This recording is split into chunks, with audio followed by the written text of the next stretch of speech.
आजच्या कार्यक्रमाचे प्रमुख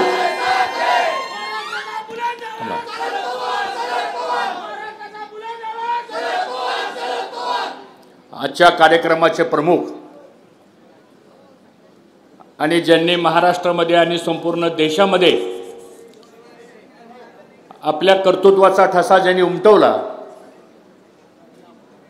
आणि उभ्या आपल्या 60 वर्षाच्या राजकीय प्रवासामध्ये ज्या नेतृत्वाने अनेक संघर्ष केले, ज्या नेतृत्वाने अनेक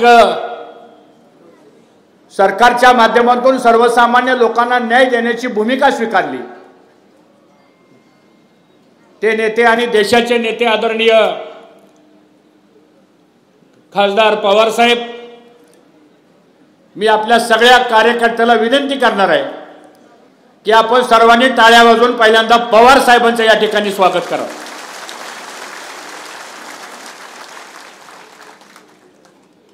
या कार्यक्रमाला खास उपस्थित आलेले राष्ट्रवादी काँग्रेस पक्षाचे शरदचंद्र पवार पक्षाचे राज्याचे अध्यक्ष आणि ज्यांच्याबरोबर महाराष्ट्राच्या मंत्रिमंडळामध्ये माझ्यासारखा कार्यकर्ता आम्ही 15 वर्ष बरोबर काम केलं, त्यांचे वडील राजाराम बापू पाटील साहेब असतील, आदरणीय पवार साहेब असतील, आदरणीय आपले नेते कैलासवासी भाऊ असतील, ही सारी माणसं एकेकाळी मंत्रिमंडळामध्ये एकत्रितपणाने काम करत होती आणि तोच अनुभव आणि तोच धागा आम्हाला सुद्धा आमच्या राजकीय जीवनामध्ये जयंतरावजी आपण सरकारमध्ये सुद्धा आपण 15 वर्ष एकत्र काम केलं आणि आज आपण ह्या पक्षाचे अध्यक्ष झाला आणि त्या पक्षामध्ये तुम्ही आम्हाला प्रवेश दिला, याबद्दल आपण सर्वजण टाळ्या वाजवून जयंतरावांचं सुद्धा मनापासून स्वागत करा। खासदार सुप्रियाताई ते आमच्या भगिनी आहेत आणि ताई आम्हाला अभिमान आहे की तुम्ही 4 वेळा खासदार झाला, 3 वेळा प्रत्यक्षपणे आमचा सहभाग होता थोडाफार, आणि कालच्या निवडणुकीला आमचा सहभाग हा अदृश्य होता।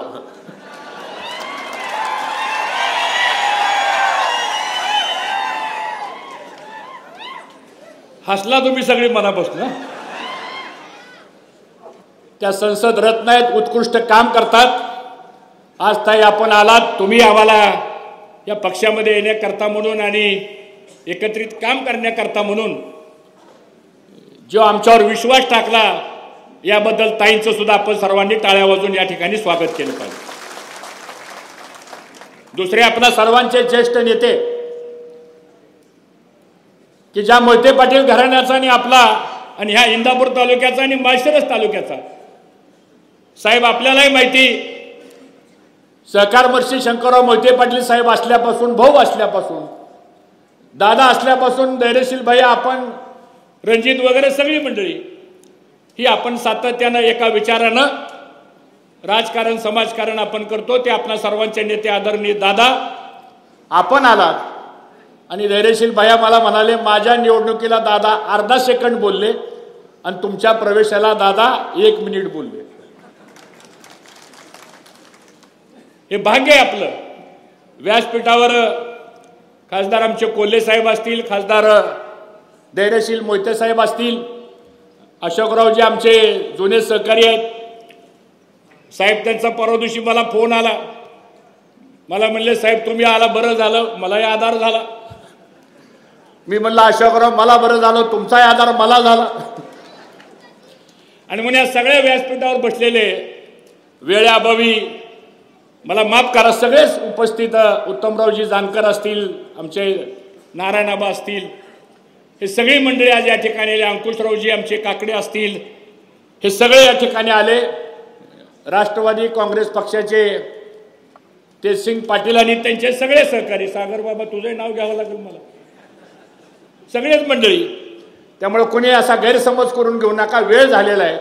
सन्मान्य व्यासपीठ, भावे साहेब आणि मोठ्या संख्येने जमलेले सर्व इंदापूर तालुक्यातला स्वाभिमानी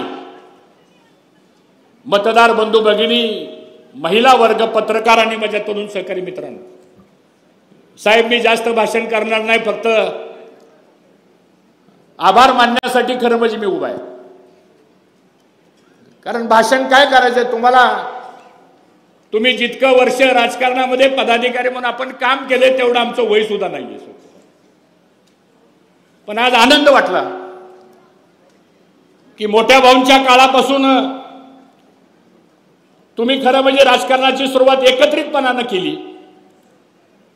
आमच्यासारखे कार्यकर्ते संस्कारातून घडले, समाजामध्ये उभं करण्याचं काम आपण केलं आणि जे राजकीय संस्कार आपल्यावर घडले ते कुठल्या एका समाजाचे नाहीत, ते कुठल्या एका गटाचे नाहीत, तर ते संस्कार तळागाळातल्या सर्व धर्म समभावाचा विचार घेऊन आपण राजकारण समाजकारण करायचं, हे बालकडू आपण लहानपणापासून मित्रांनो आपण पाहिलेलं आहे. आणि म्हणून आज इथं येत असताना साहेब आपण आग्रह केला, ताई आपलंही बोलणं झालं, जयवंतराव तर ज्या ज्या वेळेस भेटायचे किंवा फोन व्हायचा म्हणायचे का थांबलाय तिथं या इकडं. पण शेवटी कुठल्या गोष्टीला योग लागतो. आणि साहेब माझी कामाची पद्धत अशी आहे की आपण व्यक्तिगत कधी राजकारणासाठी निर्णय घेत नाही. आणि म्हणून ह्या इंदापूर तालुक्यातल्या सगळ्या गावातल्या सगळ्या कार्यकर्त्यांशी आम्ही चर्चा केली आणि कार्यकर्त्यांनी आग्रह धरला का नाही आग्रह, जरा हात वर करून सांगा, धरला का नाही आग्रह. साहेब या सगळ्यांनी आग्रह धरला आणि सांगितलं की आता आपल्याला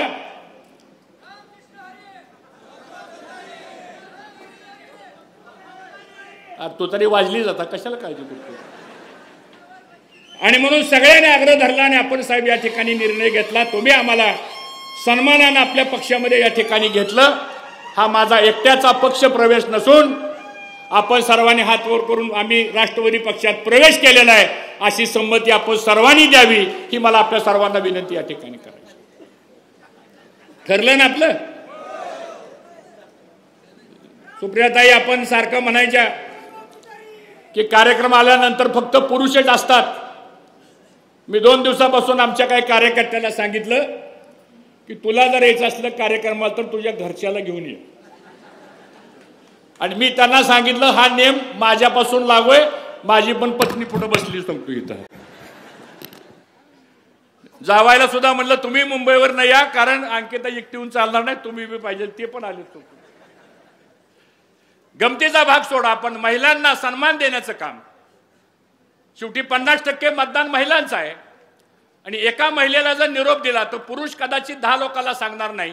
पण इथं बसलेल्या आमच्या महिला भगिनी कालपासून शेजारीला फोन करतायत, उद्या जायचंय बरं का आपल्याला इंदापूरला. म्हणजे नवरात्र असताना 5वी माळ असताना सुद्धा आज आमच्या एवढ्या मोठ्या संख्येनं महिला भगिनी आल्या. एकदा टाळ्या वाजून त्यांचं सुद्धा अभिनंदन आपण करा. अरे मालिंग बस खाली, मालिंग बस. मालिंग टोंगळे माझ्या गावचा आहे, त्याला लय आनंद झालाय. हा आणि म्हणून आपण सर्वांनी मिळून हा निर्णय घेतलेला आता. आणि साहेब हा निर्णय घेताना काय आम्हाला मिळावं म्हणून निर्णय घेतलेला नाही. कोल्हे साहेब आम्ही कधी कुठली गोष्ट आमच्या पदरात पडावी म्हणून आम्ही कधी वागलो नाही, कारण ते संस्कार नाहीत आमच्यावर. 10 वर्ष झालं मी कुठल्या संविधान पदावर नसताना सुद्धा आज एवढा मोठा जनतेचा पाठिंबा आपल्यावर का मिळतो, तर समाजामध्ये एक विश्वास लागतो आणि तो विश्वास आपण संपादन करण्याचं काम या इंदापूर तालुक्यामध्ये केलेलं आहे. आणि म्हणून साहेब मला माझ्या कार्यकर्त्यावर आणि जनतेवर मनापासूनचा अभिमान आहे. हल्लीच्या काळामध्ये मंत्रीपद, पद, कॉन्ट्रॅक्ट एवढं सगळं असताना सुद्धा माणसं जवळ थांबत नाहीत, सोडून चालली माणसं. पण आज 10 वर्ष आमच्याकडे कुठलीही सत्ता नसताना सुद्धा एवढा जनसमुदाय आपल्या बरोबर राहिलेला आहे. हा स्वाभिमानी कार्यकर्ता, स्वाभिमानी मतदार आहे, याचा आम्हा सर्वांना मनापासूनचा आनंद आहे. आणि म्हणून साहेब आता आपण आम्हाला पक्षामध्ये घेतलं, जी काय आपल्याला जबाबदारी आमच्यावर टाकायची साहेब ती टाका. पक्ष संघटनेची टाका, कार्यकर्ता म्हणून टाका, पक्ष वाढवण्याच्या संदर्भातली जबाबदारी द्या. पण दिलेली जबाबदारी हर्षवर्धन पाटील हा शब्दाचा पक्का आहे. असं आत बाहेर करणाऱ्यापैकी मी नाहीये सांगतो. जे असेल ते स्पष्टपणानं बोलायचं. कारण खोटं हे लवकर पटतं पण दीर्घकाळ टिकत नाही. सत्य कदाचित लवकर पटत नाही पण सत्य दीर्घकाळ टिकतं. ही राजकीय शिकवण आपल्याला मित्रांनो मिळालेली आहे आणि म्हणून आपल्याला ह्या पद्धतीने पुढे आपल्याला मित्रांनो वाटचाल करायची. मला साहेब बऱ्याच लोकांनी प्रश्न विचारला, म्हणजे तुम्ही ती पक्ष का सोडला. काय लोकांनी मला सांगितलं, हर्षवर्धन पाटील तुम्ही पक्ष बदलला, कारण सांगा मला. फार मीडियावाली रोज माझ्या मागे लागले. मी त्यांना एकाच वाक्यात सांगितलं की लोकशाहीमध्ये पक्षापेक्षा जनता श्रेष्ठ आहे. पक्ष कोण घडवतं, जनता घडवते. आणि ज्या ज्या वेळेस जनतेने मला आवाज दिला की भाऊ आपल्याला हे करायचंय, मी जनतेचं ऐकलं सांगतो. 95ला जनतेनं सांगितलं, मी विकास आघाडीच्या माध्यमातून तुम्ही मला उभा केलं. 99ला जनतेनं सांगितलं, तुम्ही मला उभा केलं. 2004ला आपण सांगितलं, मी उभा राहिलो. 9ला उभा राहिलो, 14ला उभा राहिलो. 19ला आपणच सगळेजण म्हणाला आपल्याला भारतीय जनता पक्षात जायचंय. ठीक आहे म्हणलं, आपली शेवटी जनता सांगेल ते आपल्याला ऐकावं लागेल. आम्ही त्या पक्षामध्ये गेलो. आता लोकांना प्रश्न पडलाय की हिने हा पक्ष का सोडला. त्यांचे नेते देवेंद्र फडणवीस साहेबांची माझं 2 तास चर्चा झाली आणि मी त्यांना सगळं सांगितलं माझी काय अडचण आहे. त्यांनी मला सांगितलं त्यांची काय अडचण आहे. आता राजकारणामध्ये बंद दाराआड बरीच चर्चा असती. आपण संस्कृत माणसं आहोत, ती बाहेर बोलायचं नसतं. आणि मग शेवटी त्यांनी सांगितलं, शेवटी तुम्हाला तुमचा राजकीय निर्णय घ्यायचा आहे. म्हणलं साहेब माझा व्यक्तिगत निर्णय नसून या इंदापूर तालुक्यातल्या जनतेचा आग्रह असा आहे आणि मला तो आग्रह नाकारता येणार नाही. मग त्यांनी काय पर्याय ठेवले माझ्यासमोर, हे देतो ते देतो. म्हणलं साहेब ते देण्याच्या पलीकडे आता आमची जनता गेलेली आहे. आता ते देण्याच्या पलीकडे जनता गेलेली असल्यामुळं उद्या जर मी काय एखादी गोष्ट तुम्ही सांगितलेली जर स्वीकारली तर तिथं हर्षवर्धन पाटलाचा व्यक्तिगत स्वार्थ दिसेल. मी राजकारण समाजकारण व्यक्तिगत स्वार्थ कधी करत नाही, तर जनतेच्या स्वार्थाकरता राजकारण करतो. आणि म्हणून आपण राष्ट्रवादी काँग्रेस पक्ष पवार साहेबांच्या पक्षामध्ये आपण आज या ठिकाणी प्रवेश करण्याचा निर्णय घेतलेला आहे. साहेब 10 वर्ष ह्या तालुक्यामध्ये खूप अन्याय झाला साहेब सांगतो.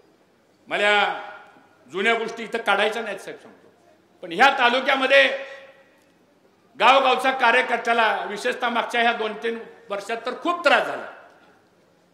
आणि मग परिस्थिती आज तालुक्यातली जर आपण बघितली तर साहेब तुम्ही ज्या पद्धतीने राजकारण समाजकारण भाऊंनी केलं तशाच पद्धतीचं राजकारण समाजकारण आम्ही जयंतरावजी आम्ही सगळेजण करत होतो. दादा होते बरोबर. पण असल्या थराला आपण कधी गेलो नाही. पण आज काय परिस्थिती निर्माण झालेली आहे, कुठलंही काम टक्केवारी दिल्याशिवाय होत नाही. एक नवीन वर्ग आता या भागामध्ये तयार झालेला आहे. त्याला रोहित दादांनी शब्द वापरला मलिदा गँग सांगतो तुम्हाला. बरोबर आहे ना, होय का नाही. आता हे का घडायला लागलेलं आहे, त्यामुळे साहेब याच्यामध्ये जाती जातीमध्ये तेढ निर्माण झाले. चांगला गुन्ह्या गोविंदानं चाललेला हा बारामती लोकसभा मतदारसंघ इंदापूर तालुका, ठीक आहे राजकारणामध्ये कुणी कुणाला मतं दिलं हा ज्याचा त्याचा वैयक्तिक प्रश्न आहे, लोकशाही आहे. पण ह्याच्या पलीकडे जाऊन ज्यावेळेस अशा घटना घडतात त्यावेळेस सामान्य माणूस त्या ठिकाणी खूप हवालदिल होतो. आणि तशी परिस्थिती आज या तालुक्यामध्ये निर्माण झाली. आणि म्हणून साहेब लोकांचं चीड आहे की यावेळेस इंदापूर तालुक्यामध्ये येणाऱ्या विधानसभेला तुम्हाला साहेब जो निर्णय घ्यायचा आहे तो तुम्ही निर्णय घ्या. कारण तुम्हाला काही वेगळं सांगण्याची आवश्यकता नाही. तुम्हाला जो निर्णय तुम्हाला घ्यायचा आहे तो साहेब निर्णय घ्या.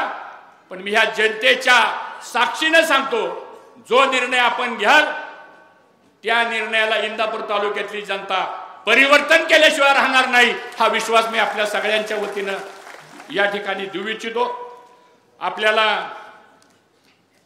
विषय खूप बोलण्यासारखे आहेत परंतु मी अधिक आपला वेळ घेणार नाही.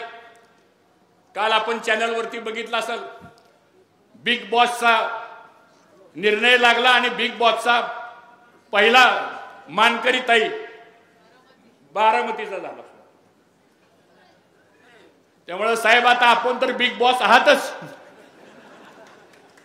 पण तुम्ही सुद्धा खाली आता तुमच्या मार्गदर्शनाखाली आज आपल्या बारामती तालुक्यामधला एक युवा बिग बॉस झाला. याचा आम्हा सर्वांना खूप मनापासूनचा आनंद आहे.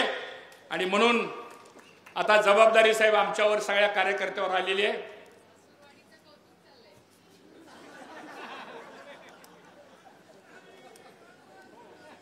आता सुप्रियाताई तुमची जास्त जबाबदारी आहे, कारण मी तुमच्या बारामतीचा जावई आहे स्वतः. आणि मी सुद्धा काय येडा माणूस नाही. मी 32 वर्षापूर्वी ठरलं होतं बारामतीचा जावई व्हायचं स्वतः. गमतीचा भाग सोडा, पण आज ताई तुम्ही काळजी करू नका. आम्हाला अभिमान आहे तुम्ही ज्या पद्धतीनं संसदेमध्ये काम करता, ज्या पद्धतीनं तुम्ही संसदेमध्ये भाषण करता. तुमचं परवा मी वक्फ बोर्डाच्या बिलाचं तुमचं भाषण मी ऐकलं टीव्हीवर. कदाचित आमच्या मुस्लिम समाजाला वक्फ बोर्डाच्या संदर्भात माहीत असेल काय ते बिल आहे, पण ज्या तडफेनं आपण ते विषय मांडला आणि तुम्ही विषय मांडला, म्हणून सरकारला वक्फ बोर्डाचं बिल हे जॉईंट पार्लमेंट कमिटीकडे पाठवावं लागलं. कदाचित तुम्ही नसता बोलला तर गोंधळामध्ये ते बिल सुद्धा पार्लमेंटमध्ये मंजूर झालं असतं. आणि म्हणून अशा पद्धतीनं ताई तुमचं काम आहे. आता तुम्ही निर्धास्त राहा. नुसतं आम्ही इंदापूर पुरतं मर्यादित नाही, बारामती लोकसभा मतदारसंघात जे काम सांगायचे आम्हाला, शिरूर तर आहे, शिरूर आहे, अंकुशरावजी आले तिथं, पुणे बिणे सगळं आपण एकत्र बघू. साहेबांना फार त्रास द्यायचा नाही. आता आपली जबाबदारी सगळ्या कार्यकर्त्यांची आहे. कुठं अडचण आली साहेबांच्या पर्यंत आपण जाऊ. पण साहेब आता तुम्ही पण निर्धास्त राहा. आता एक नवं विकासाचं पर्व आपल्या नेतृत्वाखाली आम्ही केल्याशिवाय राहणार नाही, ही खात्री आपल्याला ह्या निमित्तानं देऊ इच्छितो. साहेब इथं आलेली सगळी माणसं यांची नातीगुती माढा तालुक्यामध्ये आहेत का नाही? माढा तालुक्यामध्ये आहेत का नाहीत? शेजारी दौंड तालुक्यामध्ये बरीचशी नातीगुती आहे. माळशिरस तालुका आणि इंदापूर तालुका तर एकच आहे. शेजारी मोळ तालुका आहे, पलीकडे करमाळा तालुका आहे, पलीकडे बारामती तालुका आहे. तिकडं काय गरज नाही आमची म्हणा, पण का तिकडं बूथची गरज नाही, एजंटची गरज नाही. ताई कुठं मतं मागायला गेलं लोकांनी दरवाजा लावला आणि खिडकीतनं सांगितलं आमच्याकडे येऊ नका, पण मतदान करतो. 50,000 मताचं लीड लोकसभेला तुम्हाला त्या ठिकाणी मिळालं. याचा अर्थ असा आहे की लोकांच्या मध्ये ही गोष्ट आता निर्माण झालेली आहे. आणि म्हणून या सगळ्या गोष्टी आपण निश्चितपणानं पार पाडू. साहेब आपण राजकारण समाजकारणामध्ये विकासासाठी आपण एकत्र येतो.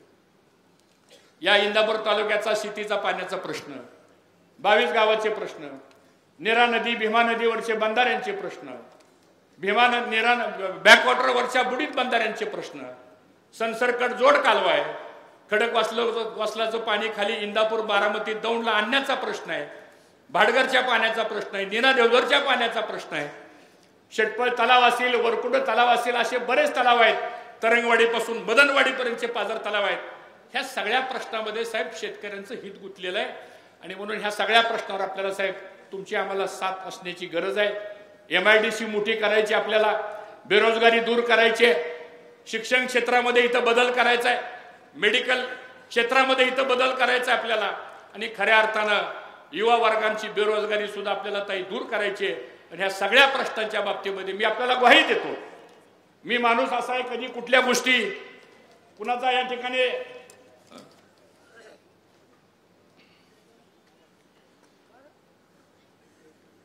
आम्ही कधी द्वेष करत नाही. आलोय आपण सगळे एकत्र काम करू. माझी ताई तुम्हालाच विनंती अशी की तुमच्या लोकांनी आम्हाला सांभाळून घ्यावं.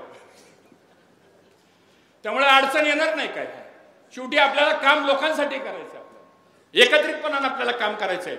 आणि म्हणून तशा पद्धतीनं आपल्याला साहेब पुढं वाटचाल करायची. साहेब साखर धंद्यामध्ये आपला गाडा अभ्यास आहे. साहेब आपण 10 वर्ष केंद्राचे सहकार मंत्री असताना मी राज्याचा सहकार मंत्री होतो. त्यामुळे पवार साहेबांचे आणि आमचे व्यक्तिगत संबंध तर पहिल्यापासून चांगले होतेच, पण कौटुंबिक संबंध सुद्धा गेल्या 6 दशकामध्ये कधी अशी कटुता राजकारणामध्ये होते इकडे तिकडे, पण कौटुंबिक संबंधामध्ये सुद्धा न कधी तेही आमच्याबद्दल बोलले नाही, आम्ही कधी त्यांच्याबद्दल बोललो नाही. दुखणं आमचं वेगळंच होतं,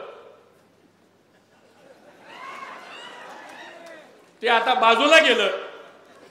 त्यामुळे आता कसलाही त्रास कुणालाच होणार नाही, एवढं मात्र मला ह्या निमित्तानं सांगायचंय. आज आपण या तालुक्यामधला दूध उत्पादक शेतकरी, ऊस उत्पादक शेतकरी आणि मोठ्या प्रमाणामध्ये इथल्या आमच्या तरुणांचा शिक्षणाचा प्रश्न असेल. इथं सुद्धा engineering college, medical college, paramedical college, D pharmacy, B pharmacy ह्या सगळ्या गोष्टी आवश्यक आहेत आता. आणि म्हणून बारामतीचा विकास रोल मॉडेल जो आहे तो असा सगळ्या भागामध्ये आता आपल्याला तुमच्या मार्गदर्शनाखाली आपण नेऊ आणि खऱ्या अर्थाने एक चांगलं काम आपण ह्या माध्यमातून करू। मी दिलगिरी व्यक्त करतो, जेवढी माणसं आत आहेत, मला आता चिठ्ठी आली, बाहेर 2 LED लावलेत, एवढीच गर्दी, बाहेर सुद्धा लोक उन्हात रस्त्यावर उभं राहून आपली भाषण ऐकतायत। मी त्यांचं सुद्धा मनापासून आपण टाळ्या वाजवून स्वागत करा। ते सगळे आपले कार्यकर्ते आपल्या विश्वासावर या ठिकाणी आलेले आहेत आणि म्हणून आपण महाराष्ट्रामध्ये आपल्या पक्षाची ताकद आपण वाढवूया। आजपासून आपण सर्वजण कार्यकर्ता म्हणून कुठल्या गोष्टीची अपेक्षा न करता आपला पक्ष कसा वाढेल, आपली संघटना कशी वाढेल, आपल्या पक्षामध्ये अजून नवीन नवीन लोकांना घेऊन आपण संधी कशी देऊ शकतो आणि असलेल्या पक्षातल्याही सगळ्या लोकांना आपण कसं सामावून घेऊ शकतो, ही पद्धत घेऊन आपण निश्चितपणाने पुढे जाऊ। साहेब, आम्ही काम करताना कुठलीही पदं देताना आम्ही कधी कुठल्या एका समाजाचा विचार करत नाही साहेब। आज आमच्याकडे माळी समाज असला आम्ही त्याला पदाधिकारी करतो, आमच्याकडे धनगर समाज असला आम्ही त्याला पदाधिकारी करतो। इथं साहेब मागे बसले, आमच्या सायरा पठाण आहे, तिथं उभा राहतो साहेब। ही पहिली महिला नगराध्यक्ष ओपनची जागा असताना त्यांना आम्ही नगराध्यक्ष केलं। इथं भिगवण गावचे आमच्या सरपंच आल्या, तिन्ही समाजाचे आहेत, शिकलेली महिला आहे, भिगवण सारखं मोठं गाव साहेब, तिथं त्यांना आम्ही सरपंच। अशी किती उदाहरण आहे। त्याचं कारण असं आहे साहेब की आपण कधी जातपात बघत नाही, सगळ्या जाती धर्मांना घेऊन जाण्याचं काम आपण करतो। एवढंच मला या ठिकाणी सांगायचंय। आज वेळ खूप झालेला आहे, थोडा जास्त वेळ आपला घेतला। आमचं भाषण रोजच ही माणसं ऐकतायत। मी पुढचं वाक्य काय बोलणार आहे हे त्यांना पाठ झालेलं असल्यामुळं मी काय आता आपला अधिक वेळ घेणार नाही आणि आपल्या सगळ्यांच्या वतीनं पुन्हा एकदा पवार साहेबांचं मी मनापासून अभिनंदन करतो। दादा, आपण सर्वजण आलात आणि आम्हा सर्वांना आपण पक्षामध्ये प्रवेश दिला याबद्दल कृतज्ञ व्यक्त करून आपल्या सगळ्याचा अंतःकरणापासून आभार मानतो। आपणही आला, आपलाही आभार मानतो आणि थांबतो। जय हिंद, जय महाराष्ट्र।